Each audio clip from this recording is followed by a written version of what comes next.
Transformers चाहिए, तमाम कॉन्स्टिट्यूंसियों के अंदर ट्रांसफार्मर्स चाहिए, और एग्जिस्टिंग ट्रांसफार्मर्स जो 100 kVA के डाले थे पहले, वो अब काफ़ी नए हो रहे हैं, उसको एनहांस करने की ज़रूरत है। मैं आपके ज़रिए हुकूमत से यही कहूँगा कि हमने करंट का मसला तो तेलंगाना के अंदर सॉल्व कर दिया, मेंटेनेंस के कामों के लिए तकलीफ हो रही है, मेंटेनेंस के काम हमको करने की ज़रूरत है। चार मीनार के अंदर सबस्टेशन के अंदर बार सबस्टेशन ट्रिप हो जाता है, एक नए सबस्टेशन की ज़रूरत है। हम जानते हैं पुराने शहर में जगह का फुकदान है, जगह की कमी है, लेकिन उसके बावजूद भी मजलिस इत्तेहादुल मुस्लिमीन हमेशा ये कोशिश करती है हुकूमत के साथ मिलकर कि नई जगह फराहम करे और नए सबस्टेशन तामीर हो। करोड़ों हज़ारों करोड़ रुपए से सबस्टेशन तामीर हुए हैं, लेकिन उसके बावजूद भी मसला हल नहीं हो रहा है। उसकी वजह यही है कि छोटे काम, उतने 1000 करोड़ के काम करने के बावजूद भी जो सहूलत नहीं मिल रही है, वो सहूलत, वो तकलीफ़ जो हो रही है, वो तकलीफ़ को दूर करने के लिए मैं CMD साहब, हमारे CM साहब से ये कहूँगा कि आप उनको हिदायत दें कि जो तकलीफ़, जो टेम्परेरी जो तकलीफ़ हो रही है, उतना ख़र्चा करने के बावजूद भी उसको इमीडिएट दूर करें, ताकि हम हज़ारों करोड़ रुपए से जो हम सबस्टेशंस बना रहे हैं, उसके बावजूद भी थोड़े मेंटेनेंस के, केबल वर्क के लिए, इसके लिए, उसकी वजह से जो तकलीफ़ हो रही है, उसको दूर करना ज़रूरी है।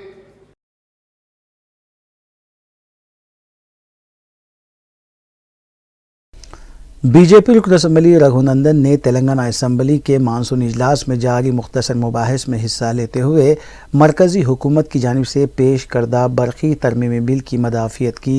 उन्होंने कहा कि 17 अप्रैल 2020 को पार्लियामेंट में पेश की गई बरक़ी तरमीमी बिल के सेक्शन 8 और 65 में कहीं भी दलितों को सब्सिडी देने की मुखालिफत नहीं की गई, बल्कि इसका इख्तियार रियासती हुकूमतों को दिया गया है। उन्होंने दावा किया कि मरकज़ में बीजेपी बरसर इख्तिदार आने के बाद वज़ीर आज़म नरेंद्र मोदी की क़यादत में मुल्क के हर देहात में बरक़ी सरबराही को मुमकिन बनाया गया है। 17 ఏప్రిల్ 2020 రోజు భారత పార్లమెంట్లో ప్రవేశపెట్టినటువంటి ఈ ఎలక్ట్రిసిటీ సవరణ బిల్లులో సెక్షన్ 65లో క్లియర్గా the state government to grant subsidy to any consumer or class of consumers, ఎక్కడ కూడా రాష్ట్ర ప్రభుత్వం తనకు నచ్చిన లేదా దళిత బడుగు బలహీన వర్గాలకు సంబంధించినటువంటి లేదా సెలూన్లకి లేదా ఇతర వర్గాల ప్రజలకి ఎక్కడైనా సబ్సిడీ ఇస్తుంటే ఆ సబ్సిడీలని రద్దు చేయమని ఎక్కడ కూడా ఎలక్ట్రిసిటీ సవరణ బిల్లు 17 ఏప్రిల్ 2020 రోజు భారత పార్లమెంట్లో ప్రవేశపెట్టినటువంటి ఈ బిల్లు లోపల ఎక్కడ కూడా చెప్పలేదు అధ్యక్ష. కాబట్టి సబ్సిడీలు ఎత్తేయమని కేంద్ర ప్రభుత్వం కోరుతా ఉంది, సబ్సిడీలు మేము ఇస్తా ఉన్నాం, సబ్సిడీలు తొలగించమని చెప్తా ఉన్నది అనేది మీ ద్వారా నేను రాష్ట్ర శాసనసభ దృష్టికి తీసుకురావాల్సిన అంశం ఏంటంటే అధ్యక్ష, సెక్షన్ 85 క్లియర్గా చెప్తా ఉంది, ఎక్కడ కూడా సబ్సిడీలు వద్దంటలేదు అధ్యక్ష. భారతీయ జనతా పార్టీ కూడా పుట్టింది అంత్యోదయ అనేటువంటి కాన్సెప్ట్ మీద అధ్యక్ష. పేద బడుగు బలహీన వర్గాలకి నష్టం చేయాలని భారతీయ జనతా పార్టీ ఎప్పుడు కోరలేదు. Poorest of the poor should be served first అనేది మా మోటివ్ అధ్యక్ష. ఎలక్ట్రిసిటీ యాక్ట్ 2003లో తీసుకొచ్చినటువంటి ఎలక్ట్రిసిటీ యాక్ట్ 2003లో తీసుకొచ్చినటువంటి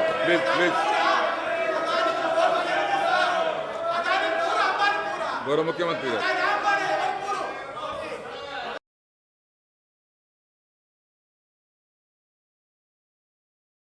तेलंगाना असम्बली के मानसून इजलास के दूसरे रोज़ speaker assembly P Srinivas Reddy ने 7 मुख्तलिफ बिल्स मुतारफ़ करवाए।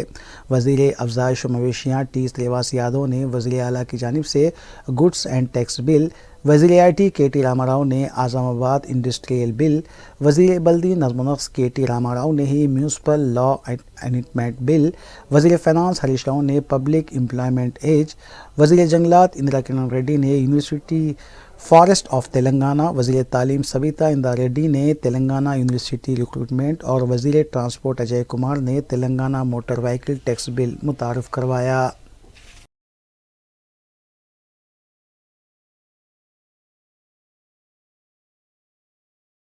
वज़ीर आला के चंद्रशेखर राव ने तमिलनाडु बीजेपी की तरफ से DMK हुकूमत को गिराने की धमकी को मुज़ाहिक़ा ख़ैज़ करार दिया। असम्बली में KCR ने कहा कि तमिलनाडु बीजेपी के सदर अन्नामलाई जो खुद अपनी सीट नहीं जीत पाए, वो DMK की स्टालिन हुकूमत को गिराने की धमकी देते हैं और वो एकनाथ शिंदे बनने की भी बात कर रहे हैं।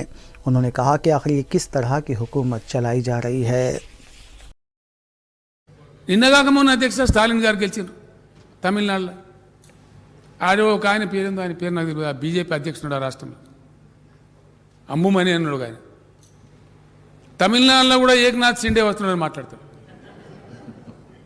నువ్వే సంతానికి వెళ్ళలేదు, నువ్వు ఏకనాథ్ షిండే ఇక్కడ మనిషి. ఈ షిండే బౌండేలు ఎవరి కోసం అధ్యక్ష నాకు అర్థం కాదు. ఎవరిని బెదిరిస్తారు ప్రజాస్వామ్యంలో? ఎవరో గొంతు నొక్కుదాం అనుకుంటున్నారు? అందరూ ఒకటి అన్నారు, మీ గొంతు కొడితే మీరు ఎక్కడికి పోతారు? అసలు ఉంటారా?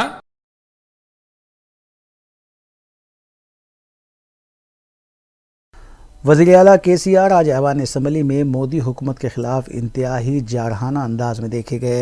उन्होंने कहा कि जब इख्तिदार सर पर चढ़ जाता है और तकब्बुर की बातें होती हैं तो वक्त इसका जवाब देता है, क्योंकि हुकूमत के जाने के 18-20 महीने ही बाकी रह गए हैं। ఇలా కేంద్రాన్ని పరిపాలించే పార్టీకి ఏనాడు కూడా 50% ఓటు రాలే అధ్యక్ష. 36% ఓట్లతో రాజ్యం వెళ్తా ఉన్నారు. ఇంత అహంకారమా? దేని చూసుకొని దేన్ని? ఇది టెంపరీ ఫేజ్ అధ్యక్ష. చాలా మంది పోయిన చరిత్రలో పెద్ద పెద్ద హిట్లర్లు, ముసోలినీలు, నెపోలియన్లు అందరు పోయినరు. అధికారం నెత్తికెక్కి పిచ్చి పిచ్చి మాట్లాడితే కాలం చెప్తే సమాధానం చాలా కఠినంగా చెప్తుంది. ఎక్కువ లేదు అధ్యక్ష, ఇంకా 20 నెలలు, అంత 18 నెలలు 20 నెలలు ఉన్నది. దేవుడు కూడా కాపాడు.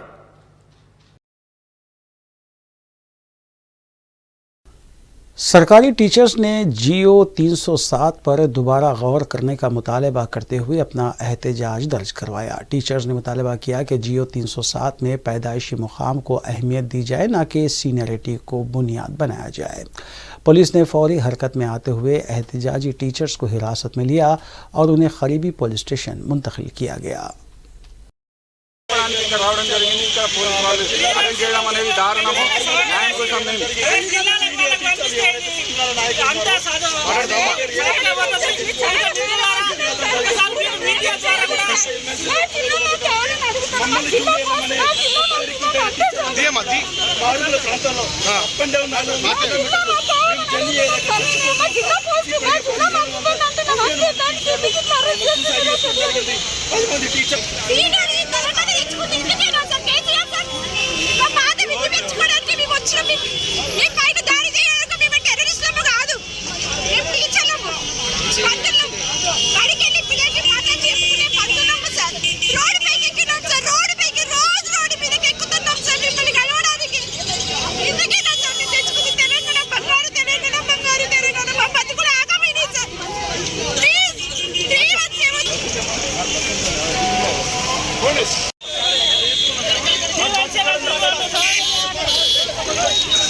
మమ్మల్ని ఇష్టం వచ్చే ట్రాన్స్ఫర్ చేసి టీచర్లను మేము 317 జీవో బాధితులము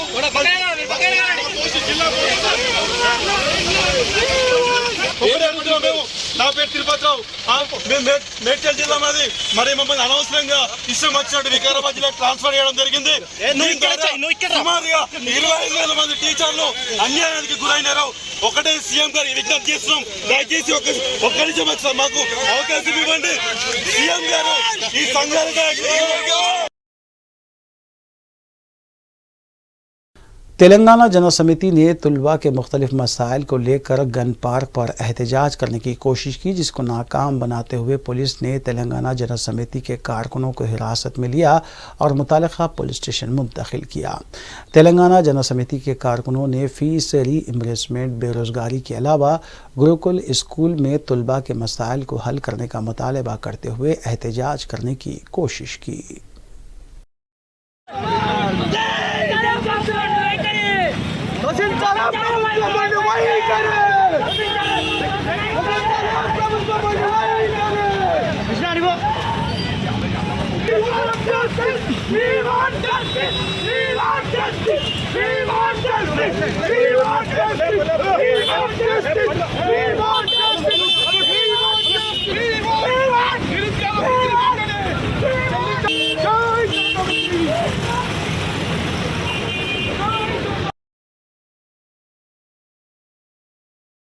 मशहूर तेलुगु फिल्म अदाकार और साबिक़ मरकज़ी वज़ीर कृष्णम राजू की आखिरी रसूमात मोइनाबाद के फार्म हाउस में सरकारी एजाज़ात के साथ अंजाम दे दी गई।